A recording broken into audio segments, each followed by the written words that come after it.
Bienvenidos. Hoy tenemos sobre la mesa una advertencia que la verdad es de las que resuenan. El máximo responsable de la OTAN lo ha dicho sin rodeos. Europa, sencillamente, no puede defenderse sola. Así es. Sin Estados Unidos es vulnerable. Y partimos de unas declaraciones del ex primer ministro holandés que son de una franqueza brutal. Totalmente. Revelan una dependencia militar que creo que es mucho más profunda de lo que solemos admitir.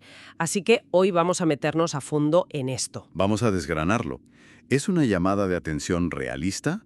¿Una maniobra política? Analizaremos la capacidad industrial, la paradójica, diría yo, relación con Donald Trump y un nuevo frente que se está calentando.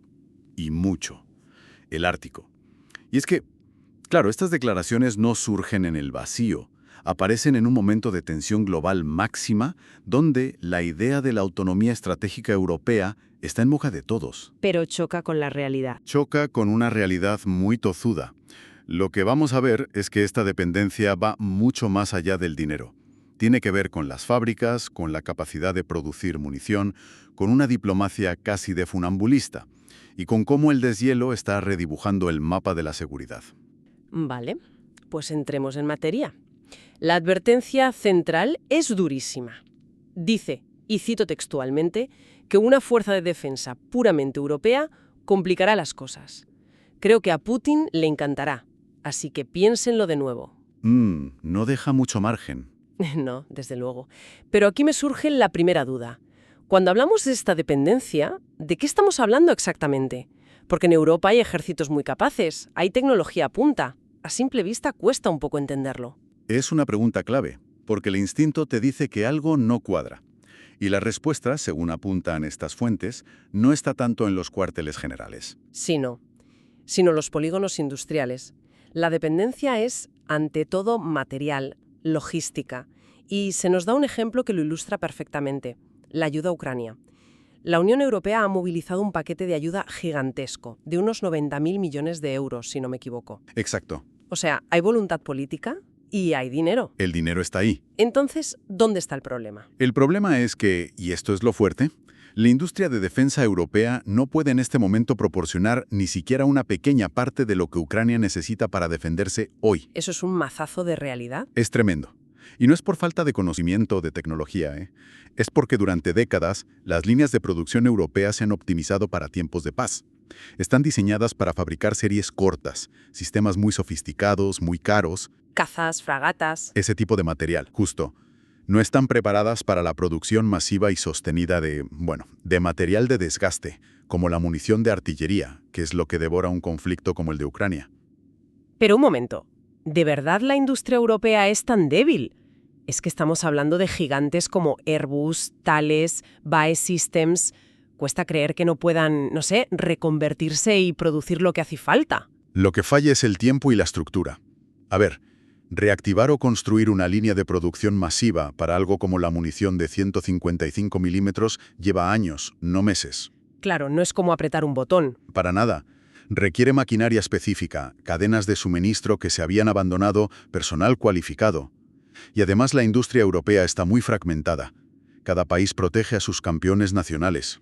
Lo que genera duplicidades. En cambio, nunca desmontó del todo esa capacidad. O sea que el problema no es de dinero, ni siquiera de tecnología. Es de tiempo, de escala y de una mentalidad industrial que se forjó en décadas de dividendos de la paz. Ahí está la clave. Y ahora las fábricas simplemente no dan abasto. Esa parece la primera gran lección. La dependencia es industrial. Es un problema de hardware, no solo de voluntad política. Exactamente. Es una debilidad estructural que no se soluciona en una cumbre. Requiere una reindustrialización estratégica que va a llevar, como mínimo, una década. Esa es la cruda realidad que hay detrás de la advertencia. Vale, entiendo perfectamente el argumento sobre la dependencia industrial. Es muy potente. Pero justo cuando parece que el mensaje es «necesitamos a Estados Unidos», las fuentes nos llevan a un terreno, completamente inesperado. Sí, aquí la historia da un giro. Y nos muestran al jefe de la OTAN haciendo algo que a priori nadie esperaría: elogiar a Donald Trump. ¿Cómo encajan estas dos piezas? Parece una contradicción de manual. Es la gran paradoja. Y la explicación que se ofrece es de un pragmatismo absoluto. A Rutte, el autor de las declaraciones, se le atribuye haber gestionado la relación con Trump mejor que casi nadie en Europa. Eso dicen, sí. Y aquí reconoce, sin tapujos, que fue la presión de Trump, su insistencia casi obsesiva con el gasto militar, la que consiguió que muchos países se tomaran en serio el objetivo del 2% del PIB. Y se citan ejemplos concretos, ¿no? Sí, ejemplos muy claros como España, Bélgica o Canadá. Se dice que no habrían pasado del 1,5% sin esa presión constante y, seamos claros, a menudo poco diplomática. Entiendo el pragmatismo, pero aquí tengo que insistir. ¿No hay un riesgo enorme en legitimar a una figura que llegó a calificar la alianza de obsoleta? ¿Que amenazó con abandonarla? El riesgo es inmenso. ¿No se envía el mensaje de que el chantaje dentro de una alianza de socios funciona? Esa es la tensión que recorre todo este análisis, sin duda. No se está elogiando su método ni su retórica, que causó un pánico existencial en Bruselas.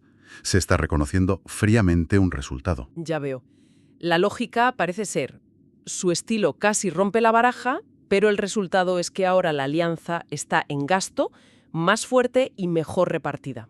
Es diplomacia transaccional en estado puro. Y para entender hasta qué punto se llevó al límite todo esto, la fuente nos recuerda el episodio más surrealista. El intento de Trump de comprar Groenlandia a Dinamarca. Recuerdo cuando saltó la noticia. Al principio la mayoría pensamos que era una broma, un tuit a deshoras. Pero no, iba en serio. En los despachos nadie se reía, te lo aseguro. Fue una crisis diplomática de primer orden. La primera ministra danesa, Mette Frederiksen, dijo que la idea era absurda. Y que podía marcar el fin de la OTAN. Exacto. Se vio como una falta de respeto a la soberanía de un aliado, como si viera la alianza como un negocio inmobiliario. Y es aquí donde se destaca el papel de Rutte como mediador. En el foro de Davos, ¿verdad? Sí, allí ayudó a negociar lo que se describe como un marco con Trump para rebajar la tensión. No solucionó el fondo, pero apagó el fuego y encontró una salida para que ambas partes salvaran la cara. Vale, ya lo veo. Esto nos lleva a la segunda gran idea de todo esto. No se trata de alianzas basadas solo en valores, sino en un pragmatismo brutal. Casi de supervivencia. Se gestionan las personalidades, se buscan resultados tangibles como el aumento del gasto y se aceptan las consecuencias por incómodas que sean. Has dado en el clavo. Es la definición de realpolitik del siglo XXI. Y lo más fascinante es que esa gestión de la crisis de Groenlandia no fue solo para contener daños. Sin quererlo, abrió la puerta a un cambio estratégico fundamental. Que nos lleva directamente al tercer gran tema. El Ártico. El Ártico. Aquella negociación en Davos para calmar a Trump se materializó en un acuerdo con dos líneas de trabajo muy claras. La primera, que la OTAN, como organización, debía asumir mayor responsabilidad en la defensa del Ártico. Y el objetivo era explícito, ¿no? Contrarrestar la creciente influencia de Rusia y China en la región. O sea que lo que parecía una excentricidad de Trump, lo de querer comprar Groenlandia, en realidad sirvió de catalizador. Exacto, para que la OTAN se tomara en serio una amenaza que ya estaba ahí, creciendo en silencio. El mapa del conflicto se está redibujando. ¿Es un cambio de paradigma? Totalmente. Históricamente, la OTAN miraba al este, ahora se ve forzada a mirar al norte, a un escenario nuevo. Y la amenaza no es teórica. Rusia ha reabierto decenas de bases soviéticas en su costa ártica, tiene la mayor flota de rompehielos nucleares. Y considera esa ruta casi aguas nacionales. Y luego está China, que se autodefine como un estado casi ártico. Una invención geopolítica fascinante. Y está invirtiendo masivamente en investigación, en puertos, la llamada Ruta de la Seda Polar. Bases de investigación que, supongo, tienen un potencial uso dual, militar y civil. Por supuesto. Permiten recopilar inteligencia, monitorizar submarinos y posicionarse en una región que, con el deshielo, va a ser una de las rutas comerciales más importantes del mundo. Quien controle el Ártico controlará una parte clave del futuro. Sin duda. Y la OTAN, la verdad, llega tarde a este escenario. El episodio de Groenlandia fue la llamada de atención definitiva. Has mencionado que había dos líneas de trabajo. Una era la implicación de la OTAN.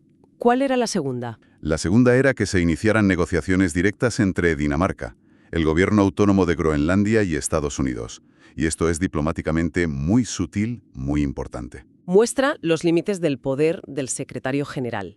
Exacto. La fuente recoge una cita de Rutte muy reveladora. No tengo mandato para negociar en nombre de Dinamarca, así que no lo hice y no lo haré. Él puede impulsar un marco estratégico para la alianza, pero la negociación sobre soberanía o bases recae en los Estados miembros. Es un equilibrio delicadísimo. Muchísimo. Especialmente con las sensibilidades poscoloniales que hay entre Dinamarca y Groenlandia. Bien, hemos cubierto mucho terreno. Empezamos con una advertencia sobre la incapacidad de Europa para defenderse y hemos acabado hablando de fábricas de munición, de diplomacia con Trump y de la nueva Guerra Fría en el Ártico. Es que detrás de una sola declaración se esconden todas las transformaciones de la Alianza Occidental. Si tuviéramos que resumirlo, creo que hemos identificado 3 conclusiones clave. Sí, yo creo que sí. La primera, como decías, es que la dependencia europea es, en su raíz, industrial. Es una debilidad física, de capacidad de producción, heredada de décadas de paz. El dinero no puede comprar tiempo. Esa es la frase. La segunda es la que rodea a la figura de Trump, que nos muestra un cambio en la naturaleza de la diplomacia. El triunfo de un pragmatismo estratégico implacable. Eso es. El liderazgo de la alianza ha tenido que aprender a priorizar los resultados como el aumento del gasto por encima de las afinidades ideológicas o los estilos personales. Aunque lo haya provocado alguien que amenazaba con destruirla. Es una lección de realpolitik pura y dura. Y la tercera nos lleva al norte, al mapa del futuro. La inevitable expansión geopolítica de la OTAN. Exacto. La alianza no es estática, está adaptándose a la fuerza. El Ártico es ahora, oficialmente, un escenario central en la contención de Rusia y China. El incidente de Groenlandia no hizo más que acelerar un cambio que ya era inevitable.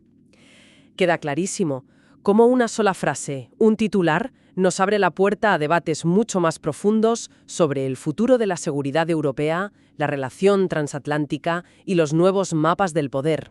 Mapas que se dibujan en lugares que hasta hace poco nos parecían remotos, pero que hoy son absolutamente cruciales. Y todo esto, para quien nos escucha, nos deja con una reflexión final que va un poco más allá de las fuentes que hemos analizado hoy. Sí, estas se centran en la debilidad industrial actual de Europa. Y esto nos lleva a una pregunta fundamental para el futuro. Si Europa decidiera de verdad buscar esa anhelada autonomía estratégica, ¿qué se necesitaría realmente para construir esa capacidad industrial casi desde cero? ¿Es solo una cuestión de inversión masiva y voluntad política o requiere algo mucho más profundo? Quizá un verdadero cambio cultural en la forma en que las naciones europeas conciben su propia seguridad, después de casi 80 años acostumbradas a vivir, para bien o para mal, bajo el gran paraguas de Estados Unidos.